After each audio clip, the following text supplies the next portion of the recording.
Бұл адам өмірінде ешқашан жуынбаған. Оның мұндай қадамға неліктен барғанын білгенде шок боласыз. Қазір бәрін баяндаймын. Әзірге осы видеоға лөпіл басып, парақшама жазылып қойыңыз. Бұл кісінің аты жөні Аму Хаджи. Иран мемлекетіндегі Фарс провинциясының тұрғыны. Әлемдегі ең лас адам ретінде тіпті Гиннес рекордтар кітабына да енген екен. Өмір бойы жуынбағандықтан оның терісі қатайып, қарайып кеткен. Шашы мен сақалы киіз сияқты собалақтанған. Ал тістері ешқашан тазаланбағандықтан шіріп түсіп қалыпты. Азық ретінде қоқыс пен ұсақ жануарларды аулап жейтін болған. Десек те Аму Хаджидің мұндай өмірді таңдауға махаббат себеп болыпты. Жасы 20-дан асқанда Аму Хаджи бір бойжеткенге ғашық болып көңіл қосады. Алайда үйленуге оқталғанда қыздың әкесі қарсы шыққан. Себебі Аму Хаджидің жанұясы бай емес, қарапайым еді. Сүйіктісіне қолы жетпегендіктен Аму Хаджидің өмірден көңілі қалады. Бай болмағаны үшін әкесін айыптап, үйден кетіп қалған. Махаббатынсыз өмірдің мәнін көрмей, барлық игіліктерден бас тартқан екен. Нәтижесінде 60 жылдан аса уақыт өтті.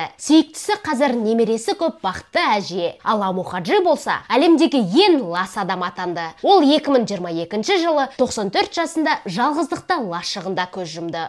Солай.